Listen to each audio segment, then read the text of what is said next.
Assalamualaikum warahmatullahi wabarakatuh. Yang terhormat Bapak Profesor Dr. Haji Muhammad Yahya MA PhD, selaku dosen pengampu mata kuliah Studi Peradaban Islam. Di sini saya, Malia Anjani, akan mempresentasikan mengenai review buku Science in Medieval Islam by Howard R. Turner.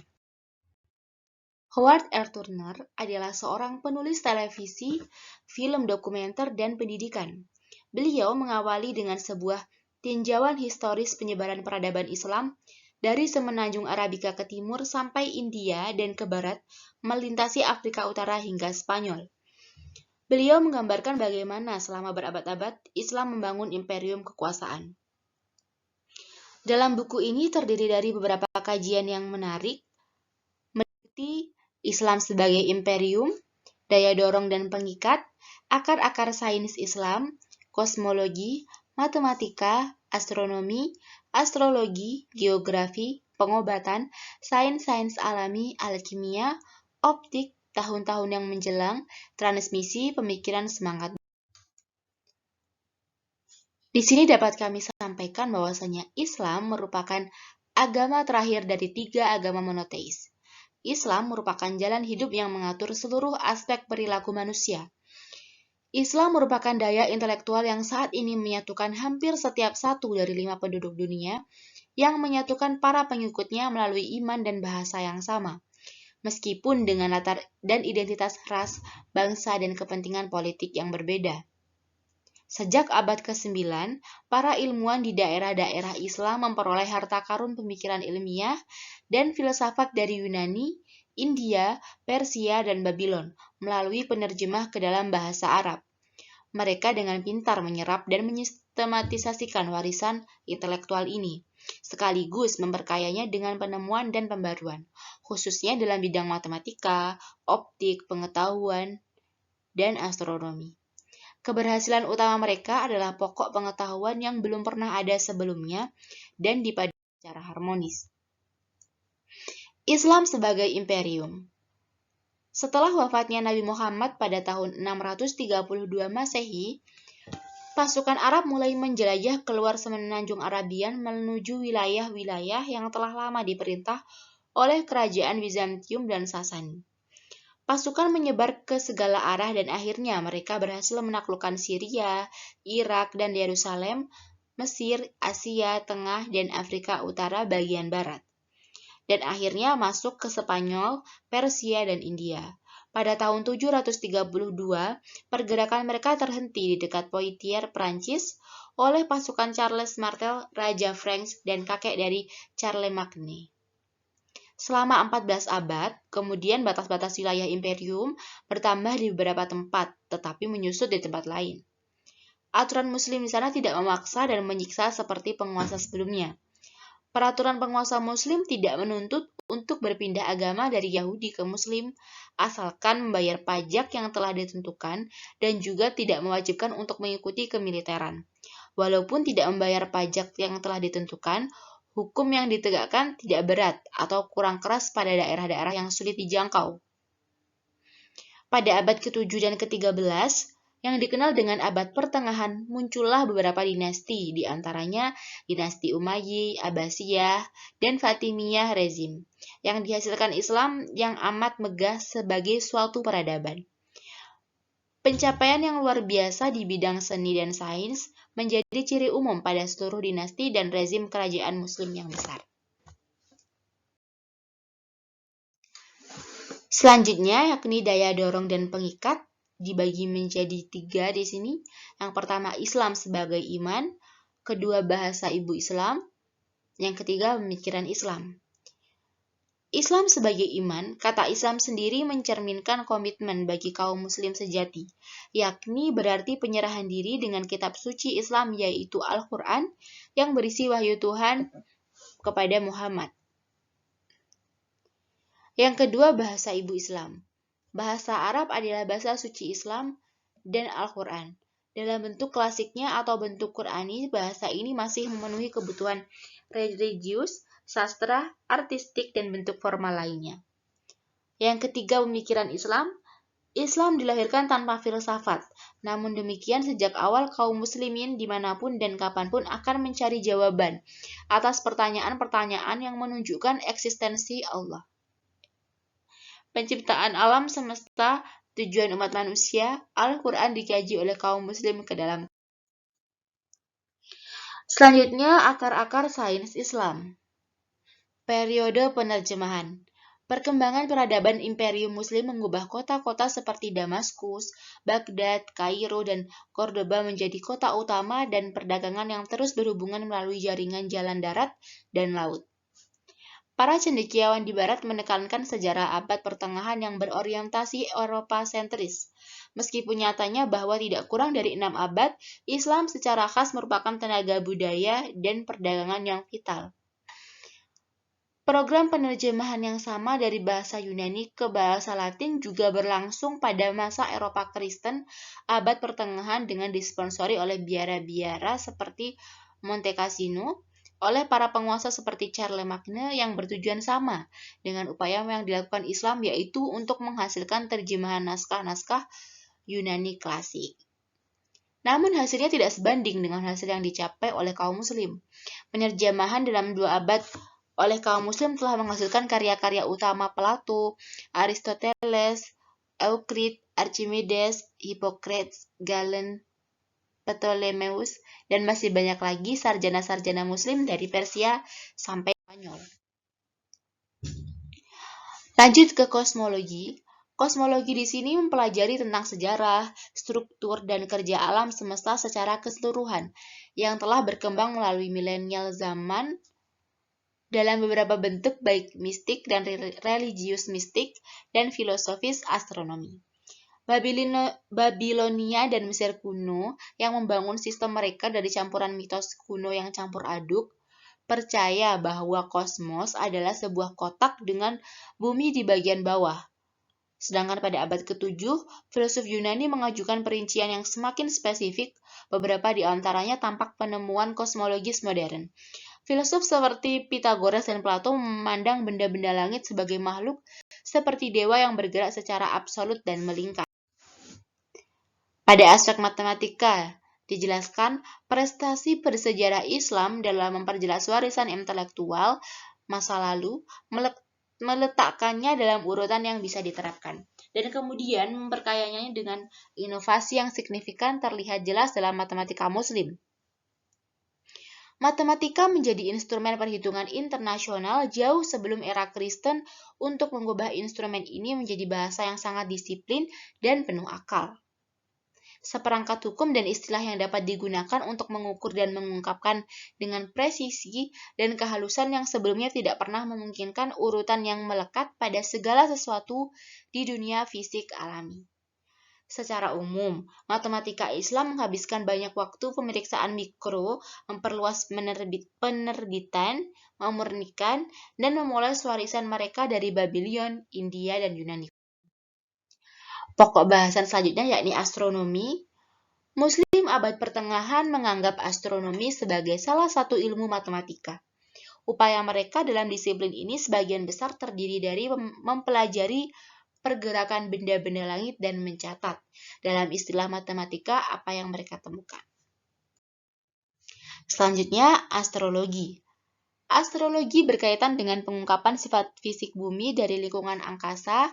Para astronom di dunia Islam juga tertarik untuk mengaplikasikan ilmu pergerakan benda-benda langit hingga prediksi kejadian-kejadian yang mempengaruhi kehidupan manusia di bumi. Nah, astrologi di dunia Islam ini dibumbui oleh keunggulan umat Islam untuk mengembangkan instrumen pengamatan dengan kemampuan yang belum pernah terjadi sebelumnya, seperti peningkatan dalam kalkulator matematika dan metode penyelidikan dan analisis astronomi yang semakin canggih. Pokok bahasan selanjutnya yakni geografi. Seperti kita tahu, ekspansi Islam yang pesat selama beberapa abad pertama didorong oleh insentif komersial maupun ideologis dan politik.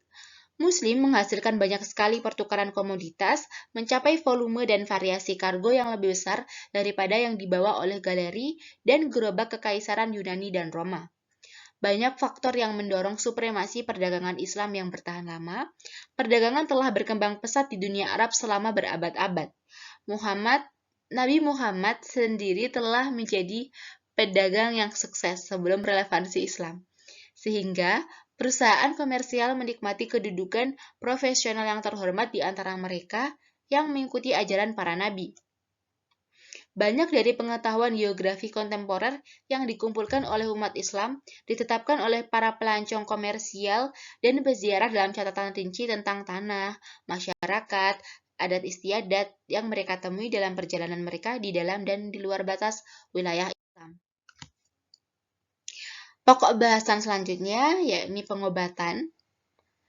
Warisan pengetahuan yang diambil oleh ahli kesehatan Muslim pada abad pertengahan sesungguhnya amat kaya. Warisan tersebut meliputi keberhasilan Yunani dan Romawi klasik serta yang dipelajari dari sumber-sumber Syria, Persia, dan India. Bangsa Yunani memahami 4 perasaan yang dasar, yakni melankolis, riang, pemarah, dan berdarah dingin, dan 3 cairan fungsional, yaitu dari darah, arteri, dan venus, dan cairan saraf. Serta jiwa, yaitu vital alami dan hewani, yang mengontrol cairan. Dalam hal yang penting untuk kesehatan adalah jika unsur-unsur di atas dalam keadaan seimbang. Nah, pengobatan di sini dibagi menjadi 3, yaitu rumah sakit, ahli kesehatan yang termasyhur, dan farmakologi. Dapat saya jelaskan untuk yang rumah sakit? 1000 tahun yang lalu wilayah Islam mengembangkan rumah sakit yang kita kenal selama ini. Pada abad ke-8 dibangun rumah sakit yang pertama dan pada masa pemerintahan Khalifah Harun al-Rashid. Kemudian diikuti oleh institut yang sama di setiap kota seluruh kerajaan Islam yang dibiayai oleh khalifah, pengusaha, dermawan, dan lembaga-lembaga agama dan dikelola oleh staf-staf yang berpendidikan tinggi dan profesional. Sedangkan untuk ahli kesehatan yang termasyhur, ahli kesehatan dan spesialis medis muslim yang terkenal ada banyak dan sedikitnya 2 darinya adalah Al-Razi dan Ibnu Sina, yang pantas disejajarkan dengan ahli kesehatan termasyhur dari segala zaman. Tokoh yang menonjol lainnya Ibnu Sina yang dikenal di barat dengan nama Avicenna. Ibnu Sina selain terkenal sebagai filosof, ia juga dianggap sebagai penulis muslim yang termasyhur di bidang medis. Pada abad ke-12 dan 13, sejumlah tokoh terkenal termasuk Ibnu Rushd, ahli kesehatan dan filosof muslim terkenal dari Spanyol Muslim, dan Maimonides, seorang polimat Yahudi yang menjadi ahli kesehatan istana Raja Salah al-Din, karyanya tentang sirkulasi darah sekunder. Sedangkan pada abad ke-10 sampai 11, naskah tentang pembedahan yang paling penting ditulis oleh orang Andalusia, yaitu Abu al-Qasim al-Zahrawi, yang dikenal di barat sebagai Abul Qasis al-Zahrawi, merupakan ahli kesehatan pada periode ini yang memiliki pengaruh yang luas terhadap praktik medis di Eropa abad pertengahan.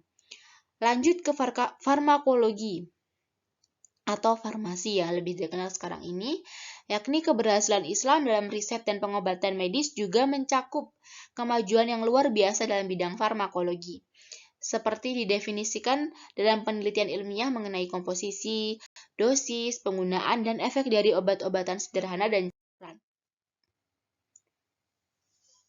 Selanjutnya yakni pembahasan sains-sains alami.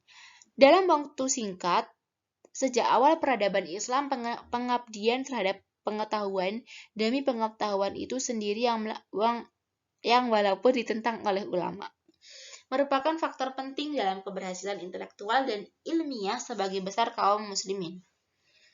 Para naturalis muslim berminat sekali meneliti bebatuan dan tanah serta flora dan fauna ke setiap wilayah dari Spanyol sampai ke India Barat dan seterusnya. Dalam hal ini menghimpun inventaris yang panjang yang tidak dapat diimbangi Barat pada abad pertengahan. Di Persia, kaum muslimin juga meningkatkan skala dan kemampuan kanat, sejenis saluran bawah tanah yang menghubungkan serangkaian sumur dan mampu menangkap air dari sumber air tanah yang jauh. Selanjutnya yakni alkimia. Nah, berabad-abad sebelum kebangkitan peradaban Islam, premis dasar alkimia cukup mapan. Semua zat terdiri dari 4 unsur yang dicampur dalam berbagai proporsi. Emas adalah yang paling mulia dan murni dari semua logam. Diikuti oleh perak, memungkinkan untuk diubah satu logam menjadi logam lain, dengan mengubah campuran unsur-unsur yang dikandungnya. Logam dasar dapat diubah menjadi logam mulia melalui penggunaan unsur kelima, yaitu yang disebut eliksir. Alkemis juga percaya bahwa zat anorganik itu hidup, terdiri dari roh dan juga materi. Penggabungan zat melibatkan penyatuan prinsip sulfur dan merkuri, pria dan wanita. Kedua komponen tersebut dapat dipisahkan oleh panas, uap yang dihasilkan, spirit, kolut, terkadang terkondensasi menjadi cairan yang mengandung kualitas esensial dari sumbernya. Cairan ini ketika dipindahkan ke bahan yang kurang mulia memberikan kemuliaan materi yang lebih rendah. Yang mendasari keyakinan ini dan tertanam kuat dalam filsafat alkimia abad pertengahan adalah perhatian pada perkembangan spiritual dan keselamatan umat manusia. Alkimia menggabungkan disiplin spiritual, kerajinan, dan sains yang dapat ditelusuri kembali ke zaman yang sangat kuno dan ke proses yang secara tradisional terlibat dalam pengerjaan logam awal dan persiapan. Lanjut untuk bahasan selanjutnya yakni optik. Beberapa filsuf, ahli matematika, dan dokter muslim abad pertengahan yang paling terkemuka mengabdikan diri secara ekstensif mempelajari sifat dasar dan cara kerja penglihatan dan cahaya. Di bidang optik mereka membuat apa yang mungkin merupakan temuan ilmiah paling orisinal dan penting dalam sejarah dunia Islam.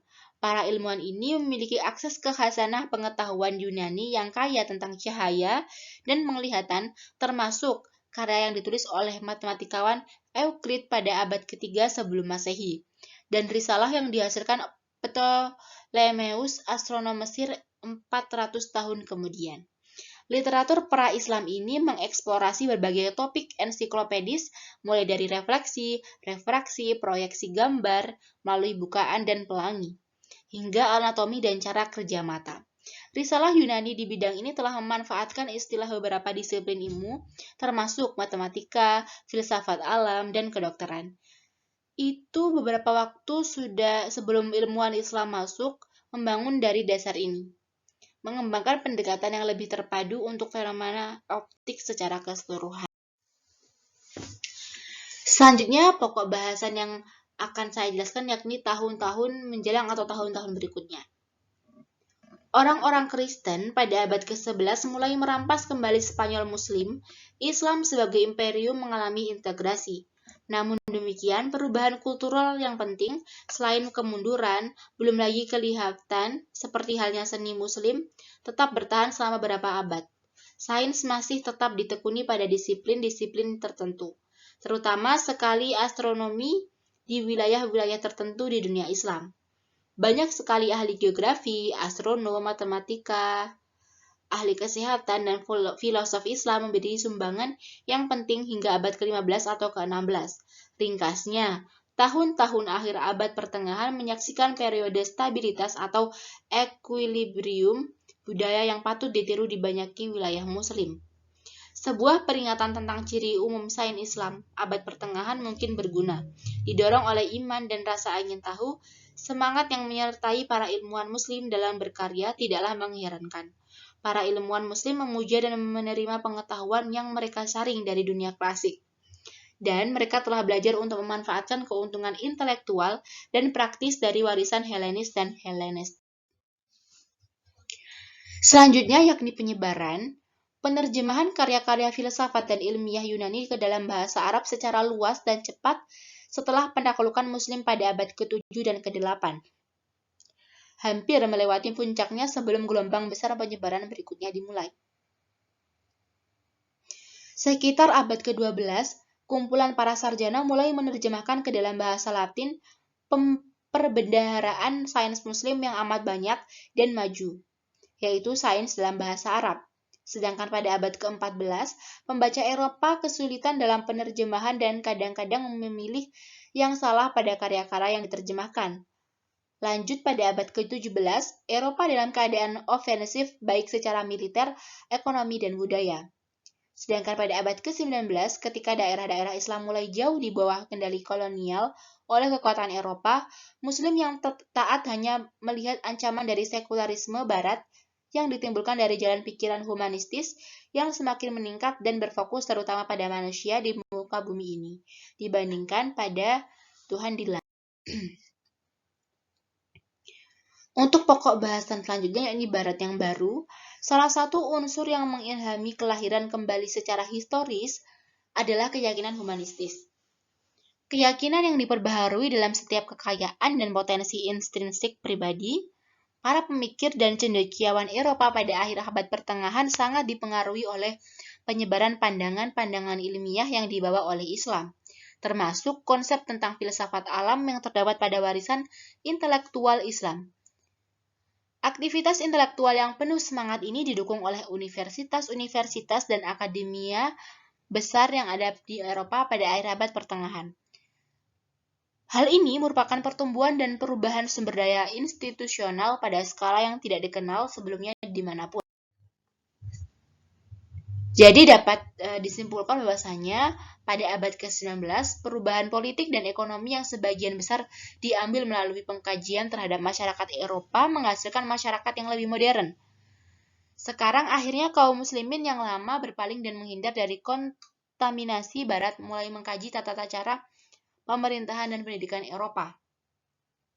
Kedua, campuran situasi kaum muslimin dan yang sangat mempengaruhi sikap-sikap muslim merupakan fakta bahwa begitu banyak dari pengaruh-pengaruh yang paling nyata terhadap kehidupan Islam di abad yang lalu dari komunitas-komunitas barat, yaitu orang-orang kafir. Dan hanya dibutuhkan beberapa dekade bagi Islam untuk mengubah pengaruh yang paling penting menjadi keuntungan yang amat besar. Yang ketiga, pada saat abad ke-20 mulai mencapai ujungnya, kelihatan bahwa pertanyaan fundamental yang berkaitan dengan hubungan antara sains dan etika semakin meningkat dalam hubungannya dengan penyebaran senjata nuklir dan juga kemajuan dalam rekayasa genetika. Demikian presentasi dari saya. Bila ada kurang lebihnya saya mohon maaf. Akhir kata, wassalamualaikum warahmatullahi wabarakatuh. Terima kasih.